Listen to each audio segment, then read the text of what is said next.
In a decree that sent shockwaves throughout the galaxy, alien King Thaler declared Earth strictly off-limits to all extraterrestrial civilizations. Any incursions would be met with the full force of his mighty Verdanian empire. The Galactic Council convened in a tense emergency session. 12 seats encircled a floating hollow table, occupied by holograms of representatives from the most influential species in the Milky Way. Solemn faces flickered as they discussed the grave situation. King Thaler's forces had carved a swath of conquest across the galaxy, his highly advanced Verdanian warships leaving only subjugated worlds in their wake. Rumors swirled that his burning red eyes had now turned hungrily towards Earth, home to humanity, the only species to successfully repel a Verdanian invasion in recorded history. The Verdanian assault fleet, sent to conquer the human home world 50 years ago, had never returned, leaving only garbled transmissions of desperate alien screams and human battle cries. The Verdanians had underestimated humankind then. King Thaler would not make the same mistake. The Council needed intelligence on Thaler's plans for Earth, and they needed it fast. They had to insert an operative into Thaler's inner circle. There was only one clear choice for such a dangerous mission: John Webb. Webb was ex-Special Forces, a veteran Navy SEAL and CIA field agent. His skills were unmatched, and his extensive training and innate talents allowed him to infiltrate alien societies with ease. His arsenal included an advanced universal translator, a cloaking exoskeleton, and an experimental plasma rifle reverse-engineered from captured Verdanian tech. As Webb's sleek stealth ship sliced through the void towards Verdanian space, a singular thought consumed him. He could not fail.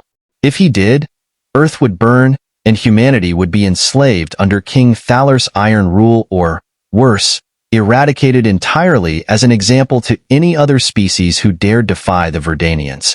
The survival of the human race now rested squarely on Webb's shoulders.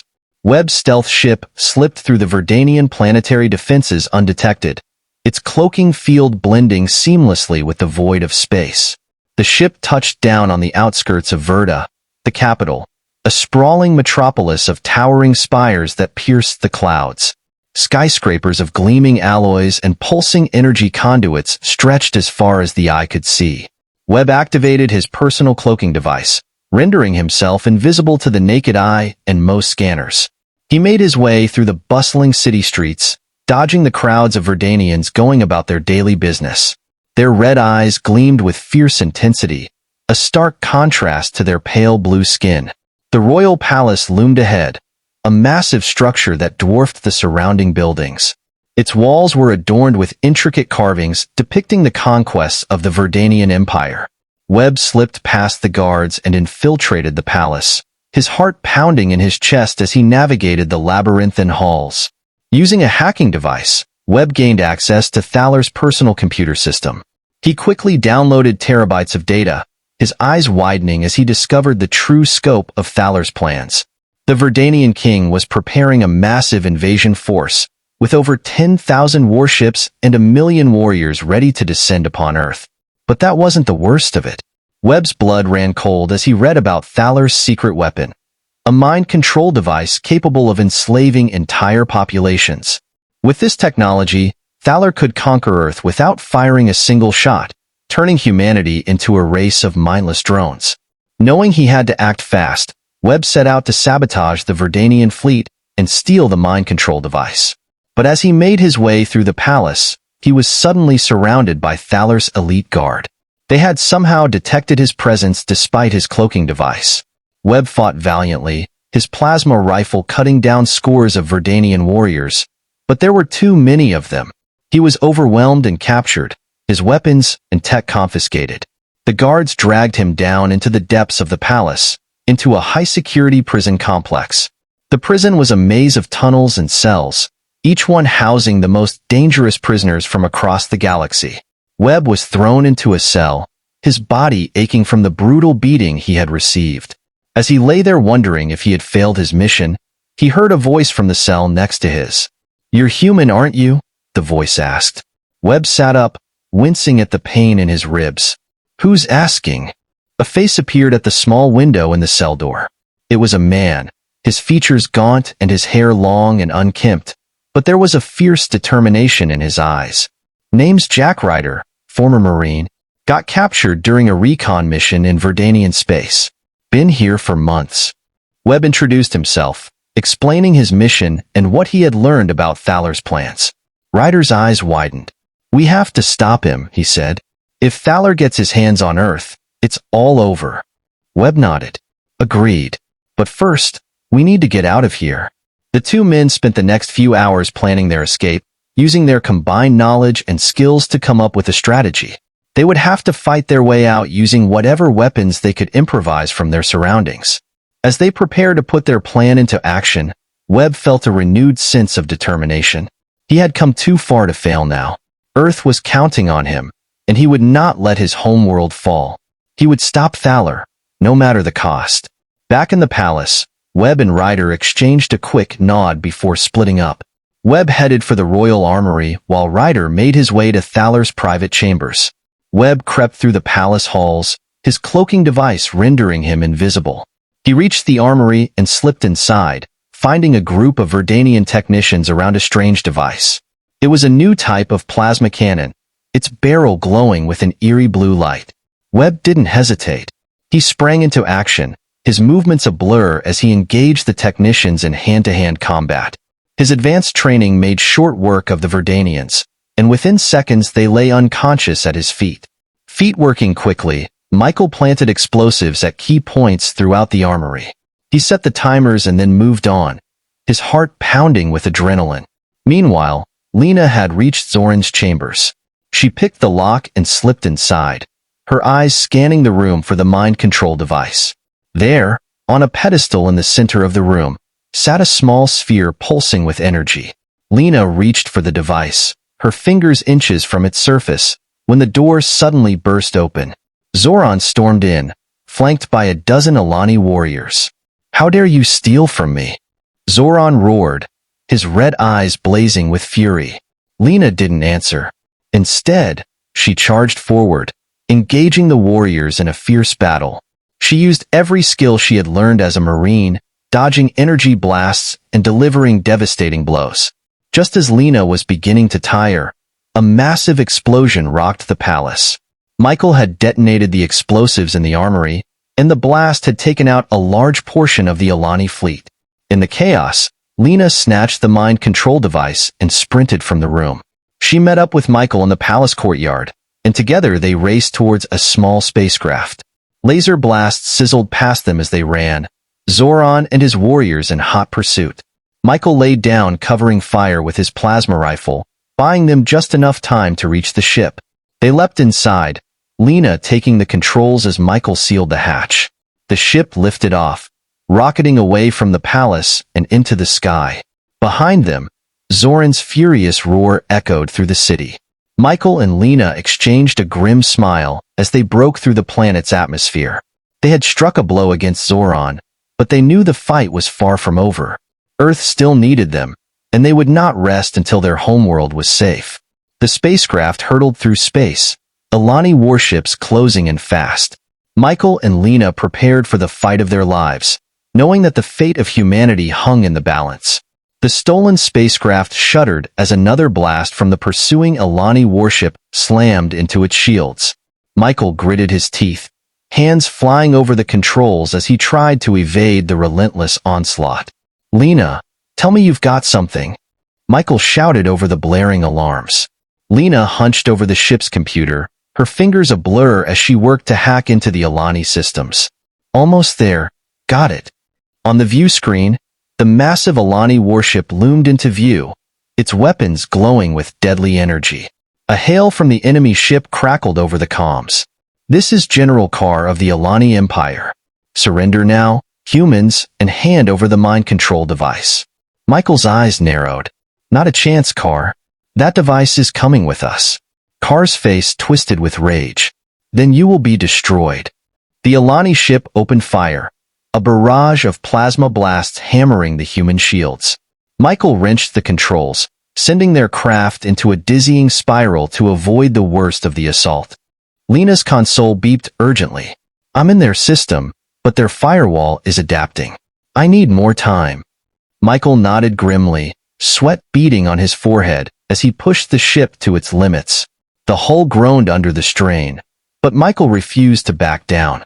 Plasma scorched past the cockpit, barely missing them as Michael ducked and weaved through the deadly storm. The Alani ship was faster and more heavily armed, its weapons pounding the humans' dwindling shields. But Michael was a master pilot, drawing on every ounce of his training and experience. He jinked and rolled, using the smaller ship's agility to his advantage, staying just ahead of the Alani's targeting locks. Lena let out a triumphant shout. "Shields down!" Michael didn't hesitate. His fingers flew over the weapons controls, locking onto the Alani ship and launching a blistering volley of missiles. The projectiles slammed into the warship's unprotected hull, explosions blossoming across its surface like fiery flowers. Car's ship reeled, smoke pouring from gaping wounds in its armor. But the Alani general wasn't finished. With a roar of rage, he ordered his crew to ram the human ship, determined to crush them even at the cost of his own life. Michael's eyes widened as the Alani ship surged forward, its bulk filling the view screen. There was no time to evade, no way to survive the coming impact. In a last desperate gamble, Michael snatched up the mind control device. He focused his thoughts on Carr, pouring his will into the alien device. For a moment that stretched into eternity, nothing happened. Then Carr's voice came over the comms, strangely flat and devoid of emotion. "All units, stand down. The attack is off." The Alani ship slowed, its weapons falling silent. Michael let out a shuddering breath, hardly daring to believe their desperate ploy had worked. But they had no time to celebrate. With Carr under their control, Michael and Lena seized their chance. They docked with the Alani warship and stormed aboard, quickly overwhelming the confused and leaderless crew. On the bridge, Carr stood motionless, his eyes blank as Michael and Lena took control of the ship. Michael input new coordinates, setting a course for Earth. They had to warn the Galactic Council of the coming invasion, and the Alani warship would get them there faster than their battered spacecraft ever could. As the stars blurred into the swirling vortex of hyperspace, Michael and Lena exchanged a weary glance. They had won this battle, but the war for Earth's survival was far from over. The stolen Alani warship tore through hyperspace, the stars streaking past in a blur of light. Michael and Lena stood on the bridge, their eyes fixed on the view screen as they approached Earth. They had done the impossible, striking a blow against the Alani Empire and stealing the mind control device that threatened to enslave all of humanity. But their mission was far from over. As they dropped out of hyperspace, a fleet of human warships filled the screen. At the center of the formation was a massive battleship, its hull emblazoned with the insignia of the United Earth Defense Force. A hail crackled over the comms, and a familiar face appeared on the screen. "John Reynolds, you son of a gun," Admiral Rebecca Clark said, a smile tugging at the corners of her mouth. "I thought I told you to stop saving the galaxy without me." Reynolds grinned, his heart swelling at the sight of his former commanding officer and secret lover. "You know me, Rebecca. I never was one for following orders." Clark's expression turned serious. "Listen up, Reynolds. The Galactic Council just declared Earth off-limits to all alien species. They finally recognized the role humanity played in kicking the Alani's asses 50 years ago." Reynolds let out a low whistle. "Damn, that's big." Clark nodded. "But that's not all. We just got word that Nezo launched a surprise attack on Earth. He's not backing down even with the Council's declaration." Reynolds' hands tightened on the controls. "How long until they reach Earth?" "Minutes," Clark replied grimly. "We need to intercept them before they enter Earth's orbit. Once they're in range of the surface, it's game over." Reynolds looked at his co-pilot, Jack Ryan, a silent understanding passing between them. They had come too far to let Nezo win now. "We're with you, Admiral," Reynolds said. "Let's show these Alani bastards what happens when you mess with humanity." The human fleet surged forward, Reynolds and Ryan's captured warship taking point. As they approached the Alani invasion force, the scale of the enemy fleet became apparent. Thousands of ships filled the void, their hulls bristling with weapons. The battle erupted in a blaze of plasma fire and missiles. The human ships fought with everything they had, their advanced technology and tactics allowing them to punch above their weight. But the Alani had numbers on their side, and they pressed their advantage ruthlessly. Reynolds and Ryan dove into the heart of the battle, their ship weaving through the enemy formation like a needle through cloth. They targeted the Alani ship's weak points, disabling their weapons and engines with surgical precision. But it wasn't enough. The Alani kept coming, their ships replacing those that fell like a hydra sprouting new heads. The human fleet was being pushed back, their losses mounting with every passing second. Reynolds gritted his teeth, his mind racing as he tried to find a way out. Then his eyes fell on the mind control device, still pulsing with energy. He looked at Ryan, a desperate plan forming in his mind. "Ryan, do you trust me?" he asked. Ryan nodded without hesitation. "Always." Reynolds grabbed the mind control device, his fingers flying over its controls. He reached out with his mind, feeling the device amplify his thoughts and project them across the battlefield.